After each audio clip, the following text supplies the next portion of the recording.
সংখ্যালঘুদের জান এবং মালের নিরাপত্তা মুসলমানদের কাছে খুবই গুরুত্বপূর্ণ একটি বিষয়।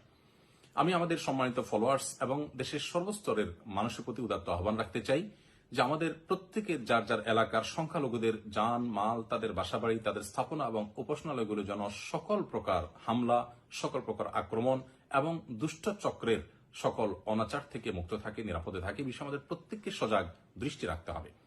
বিশেষ করে আমি মসজিদ কমিটির দায়িত্বশীল এবং সম্মানিত ইমাম খতিবদের প্রতি উদাত্ত আহ্বান রাখতে চাই, আপনাদের মসজিদের মাইকে নিজ নিজ এলাকায় ঘোষণা করুন যে আপনাদের এলাকার সকল প্রকার সংখ্যালঘুরা, হিন্দু হোক, বৌদ্ধ হোক, খ্রিস্টান হোক, তারা প্রত্যেকে যেন নিরাপদে থাকে এবং কেউ যেন কোনোভাবে তাদের প্রতি কোনো প্রকার অবিচার করতে না পারে।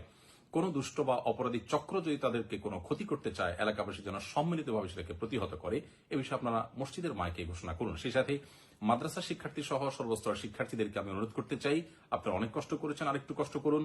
কোনোভাবে সংখ্যালঘুদেরকে অত্যাচার করে, অবিচার করে বা কোনো ধরনের দুর্ঘটনা ঘটিয়ে সেটাকে উদুরপিণ্ডি বুদুর ঘাড়ে চাপানোর অপচেষ্টা যেন কেউ করতে না পারে এবং আমাদের সকলের এই অর্জনকে যেন কেউ ম্লান করতে না পারে, সেবারে আমাদের প্রত্যেককে সজাগ দৃষ্টি রাখতে হবে। এটা হলো এই সময়ের আমি মনে করি সবচেয়ে গুরুত্বপূর্ণ কাজগুলোর একটি।